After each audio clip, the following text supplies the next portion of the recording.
Hello, Be Awesome listeners, and welcome to episode 8. I am fortunate enough to be on site today because it is a scorcher outside, measured about 102 to 104 in the heat index, and the peach tree just wasn't going to hold it. And today I am lucky to have entrepreneur, founder of an up-and-coming startup that I am just so excited to have here with me. His name is Danny Callahan. In case you don't know who he is the founder and creator of oldwhiteballs.com. Hey, Danny, welcome, and thanks for having me here in your office, your galactic headquarters. You're welcome. Oh, great. Hey, Danny, tell me a little bit about yourself. How old are you? 11. You're 11. Man, and you started the business world real early on. You going in? Where you go? You must still be in school, or did you decide to just do this as a full-time gig? I'm going into 6th grade. 6th grade. All right. Well, great. So you're doing this as kind of a side gig, if you will, doing the oldwhiteballs.com. And, tell me a little bit about oldwhiteballs.com. What is it? We sell some of the best used golf balls anywhere. Wow. And everybody can use golf balls, and they're expensive new. So if you can get them used, why not take advantage of a discounted deal? But I got to tell you, a real funny name. Oldwhiteballs.com. Where did you come up with that? Because no one loses any of the funny-looking fluorescent ones. Oh my God, that's the truth. I've actually never hit a fluorescent golf ball, and maybe not a lot of people use them, but I've never seen a lost one in the woods either. So that's really cool. And you got a website up, and you've got a phone number on the website. For those of you that call the phone number on the website looking to place an order, Danny's 11. He is my son. His galactic headquarters also double as his bedroom. So he's up over the garage of our house here, nicely air conditioned. And where he's 11 doesn't have a cell phone, the phone number's to me. You can place orders, and we'll fulfill them locally. We're not shipping anything yet, but he sells golf balls on the South Shore starting at $9 a dozen. And the Ultimate Dozen Pro V1 top condition, couldn't tell they were ever used, I think are 15 or 16 bucks. And He's selling them like crazy. He was smart enough to see that his grandfather had about 5,000 of them in his basement. His grandfather, my dad, is retired and walks golf courses in his spare time and collects golf balls and then cleans them, but didn't have an outlet to get rid of them. So Danny's picked that up, and that's what he does in his spare time outside of everything else he's got going on. So couldn't be more proud of Danny. He is one of the most incredible 11-year-olds. I know every parent says that about their kids, but he is just a phenomenal young boy, man, becoming a man, getting close. Shaven yet? No. Not yet? Not yet? Okay, soon enough. Let's slow down on the growing up, buddy, all right? All right. All right, well, I got to tell you, thanks for keeping your office clean and turning the lights off when you leave. That helps with the bills that I still pay, and when this thing takes off, I'll be collecting some rent from you. So just wanted to give you a heads up on that. Sound good? No. All right, well, we'll work on that. I got to say, sorry it's a couple days late on the podcast. I actually did one under the peach tree with Danny, and he did phenomenal. His pitch and his sharing what he does and how he does it was spot on, just like it is tonight. But I was challenged, and I think that's what we'll talk about here this evening is a little bit on the business side of things, and also talk about the importance of having people in your tribe that are able to give you criticism and discussion and sharing how you're doing. And the reality of Be Awesome is, I put an incredible amount of pressure on myself to try to exude awesomeness every day, every way. And even I struggle at times, and Sunday was no exception. Danny and I and his mom and younger brother were up in New Hampshire for 6 days, where we stayed at one of our favorite places in the world, Christmas Farm Inn in Jackson, New Hampshire. The owners, Gary and Sandra, are just great people. they just exemplify the customer experience, which is a great buzzword right now. Their staff, Kathy and Brittany and Josh and all the gang up there, they're like an extended family at this point. We've been going up for about 8 years, and they you just get there and everything just seems to click. And it's not that it's the most extravagant. It's actually some of the oldest buildings, I think, in the country.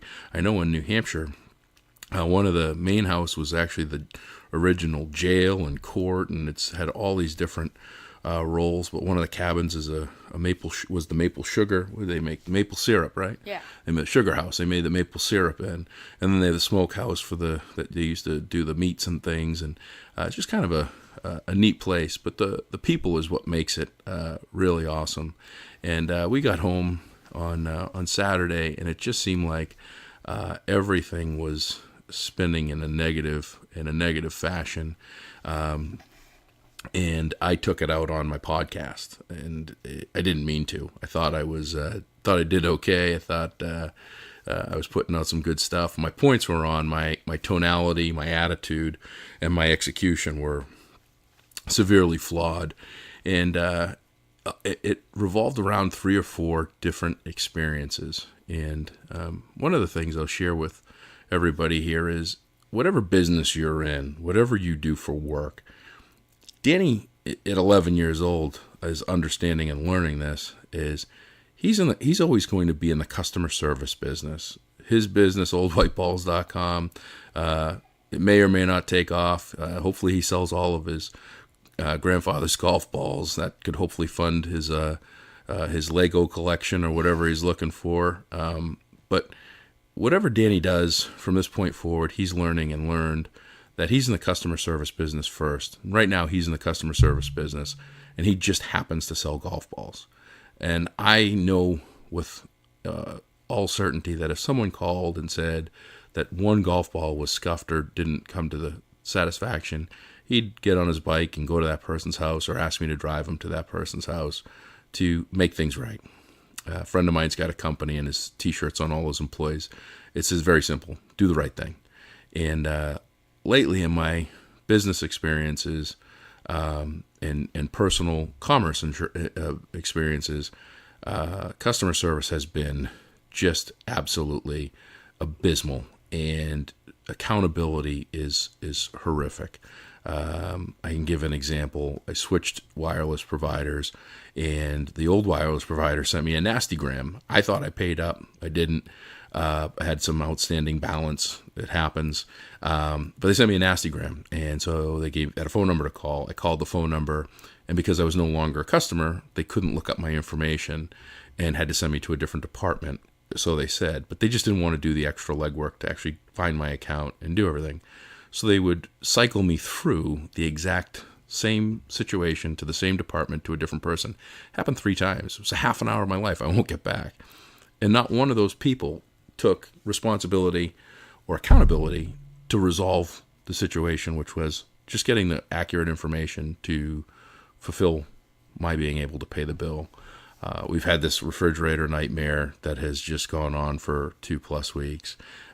Just countless examples of just people that are in business working and don't understand that what they're doing, whatever it is customer service centric first. The customer is what you want to take care of. I'm not saying the customer is always right, not going to go into all that examples and things, but what I will say is that whatever you do, whatever your role, whether you're in the accounting department, the marketing department, the sales department, development, applications, front desk, CEO, CMO, CRO, CFO, whatever your role in that company is, you have a talent and skill. The first one to put in that talent or skill department is customer service. And the customer might be internal or it might be external, but there's got to be a customer with a transaction, and it's so vitally important that we wake up as many days as we can, in as many ways as we can, with that mentality and that mindset that we are going to be customer solutions providers, customer solutions experts, some customer solution acronym to make whatever that challenge is corrected. Challenge this week would be for you, at some point you're going to come into your life. And by the way, the customer servicing, we could put that as a personal, that's in our personal life as well. Our significant others can come to us with a problem, and a lot of times problems just want to be heard, but sometimes there's a problem that could provide us with a need for a solution. So my challenge is, if you find yourself being posed with problems that people just come to you with, or a number of times that they do, think about how you handle it. Do you listen to the problem and say, I know exactly how you feel, I understand, I'm sorry you're going through this? Something that any number of us have heard 1,000 times when we call into an 800 number. Or do you take the ownership and say, I see where the mistake is here. Let me go ahead and pick this up, take over, and make sure that we get you the resolution that you need. And here are the thoughts, the ideas. Here's the options. Here's something. Not just too bad, so sad, we're glad you called, and send you on your way. But doing something that actually makes a difference in someone's life in a positive way. I'll share with you, I was on a group page this morning getting caught up with my social media learning lessons 101 and getting ready to put my plan together for the upcoming week. And I saw a video titled The Starfish Story. And the premise on it is, there was a elderly man walking. This is from, I think, a story written, the woman's name escapes me, but it was around 1968. The original story was created and shared. There was an elderly man walking the beach early or late at night. I think the sun was setting or the sun was rising. So it was either early in the morning or late at night, obviously one of the two. The tide was going out, and there were starfish all over the beach. And the elderly man came up on a young boy who was tossing a starfish in one at a time, because that's all he could do, back into the ocean. And the elderly man said to the young boy, what are you doing? And the young boy looked and said, the sun is setting, the tide is going out, and if I don't throw these starfish back into the ocean, they'll certainly die. And the elderly man chuckled and looked around and just said, there's just so many starfish. And without batting an eye, the young boy took the next starfish, picked it up, and threw it in the water, and said, I just made a difference for that one. I couple that with Danny's fortune cookie he got with his Chinese food last night. Do you remember what the words were on that one? It was something like, when you give, the reaction is better than the action. Yeah, I think that's pretty close to it. If you give, the reaction is better than the action.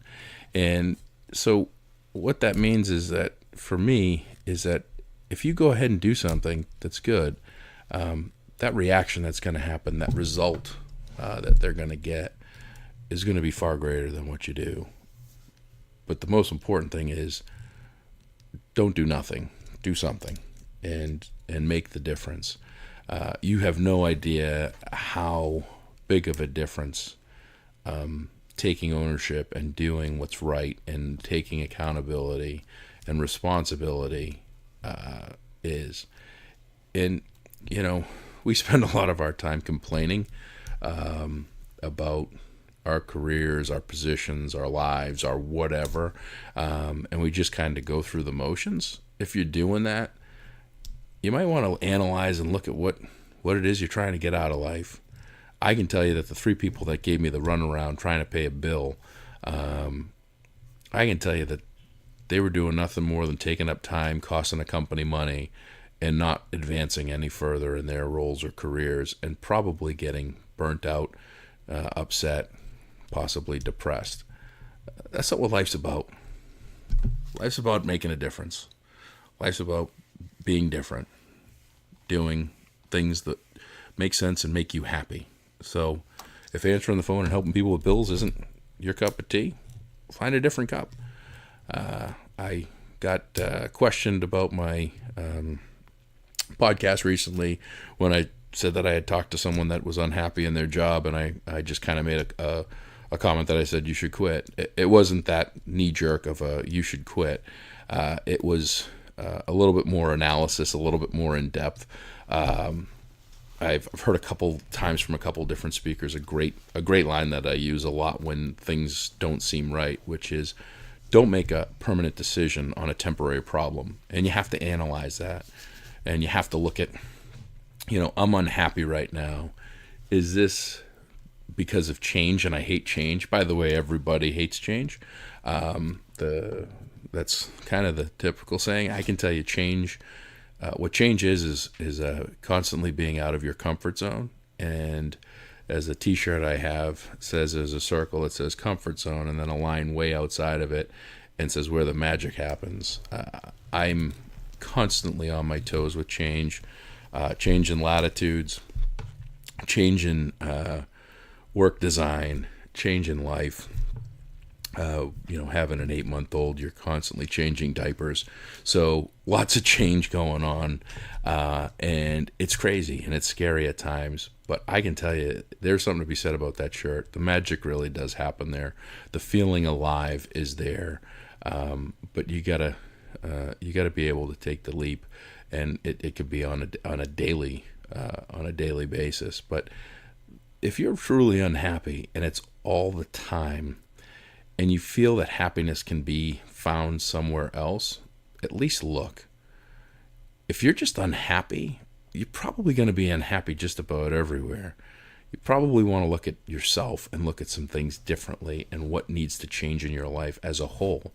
A change in career is probably not going to fix everything. Might be going to a different dog, but the same fleas. That grass is greener complex concept. But the biggest thing that I can say is, look at where you feel the problems are. See if there's something you can fix. See if part of that is something that has to do with you. I always, as a sales leader, and challenges would arise, I would always analyze it with is it a me, a we, or a you? Is this something that I've done directly as your leader? Is this something that we've done together collaboratively through miscommunication, misrepresentation, misguided understanding of something, unintentional? Or is this a you thing? Is this your attitude? Is this a failure to adjust to a new process, a new program, something? But you want to look at all that stuff. So don't just quit. There's a lot of people that are unhappy with their current employment or their current situation. That it's something will pass. You're going through something else, and that's the other thing. Really look at yourself and see what's going on. Typically, and I take a lot from Ray Dalio's book that was recommended to me, Principles. But getting to the root of the problem is something that many of us don't do. We just look at the surface of the problem and we say, well, he's unhappy. Well, in the book Principles, the idea is to ask why until you get to the root of the problem. Why is he unhappy? Well, there's too much work on his desk. Well, why is there too much work on his desk? We've had incredible turnover and we're short-staffed. Well, why are we short-staffed? Because our leadership has decided to do X, Y, and Z. Well, why have they decided to do that? Because we don't have enough budget. Why don't we have enough budget? Well, there's not enough sales or whatever there is. Well, why is that? And then we get to the core of the problem. And once you get to the root of that problem, whatever that is, then everything else gets fixed along the way with it. And it's a much better situation. So when you're saying I'm not happy or I'm not enjoying myself or I don't enjoy my career, ask yourself those whys a bunch of times until you get to the root of the problem. That's when you'll start to see the magic happen. That's when you'll start to make things happen differently. And that's when you'll be more excited and engaged with life as a whole. I'm really appreciative of the group that I have that are my sounding boards. I have 5 people that I have in a trusted circle that I send this out to. Going to be sending this out as soon as I'm done talking to my buddy here. And they listen to the podcast. They give me their time. ahead of schedule, typically on Sunday nights, and they report back quickly so that if I can get it out for Monday, I do. And they could have very easily, any of them could have very easily told me that this was a fine podcast, let it go, launch it, do whatever. But they were all in tune. None of them know each other, by the way. They don't know who is listening, and don't cross-talk or anything. They're all anonymous to each other. All of the 4 this week were in sync with the thoughts and the suggestion that I re-record. I can't thank you enough for giving me your time, for giving me your open, honest feedback, and for being great friends and people I genuinely care about and appreciate. Knowing your feedback shows me that you genuinely care about me. It's hard to give people bad news or difficult news or construed negative news. The ones that can do that to you and you still have a smile on your face and appreciate it are the people you want around you. So I'm going to leave you here this week. As always, you can find me at beawesome.com, beausm.com. I've got my podcast tab. I'm actually people that are listening aren't going to need this, but I'm going to put a how to listen to the podcast. If you're listening to this via the website and you want to take me with you to your car or wherever your mobile device takes you, I'm going to have a how to listen to the podcast and all the different platforms. I'm putting that together. It should be on the website and live here in the next couple of days for you. But Josh at beawesome.com. Love the emails, love the comments, love the shares, love the likes. If you're feeling good, not feeling good, however you feel about our podcast, please feel free to put reviews on, whether it's iTunes, Stitcher, Spotify, wherever you're listening, YouTube. Trying to put on as many platforms as possible so that you don't need to search for us outside of where your normal listening lies. Really been an exciting, incredible 8 episodes. Each one seems to be getting me more comfortable and more in tune with where we're trying to go with this. I have incredible, as you can see, awesome people around me with just fantastic stories, motivational and upbeat. Paul Anastasi last week was a truly emotional for both of us. A lot of what you heard was shared for the first time in a year and a half between the two of us. So that was pretty powerful for me, and I was appreciative that I have something now that's out there forever. So have a great week, everybody. Sorry it's a couple days delayed, but I wasn't feeling too awesome and wasn't doing too awesome, and I wanted to give you the weekly awesome experience. I'm sure I'll have one that's not as awesome that I'll release anyway, so you know that I do that from time to time. But in the meantime, we'll be talking to you next week. In order to do awesome, you got to be awesome. Right, Danny? Yep. I love you, buddy. You too. Have a great week, everybody.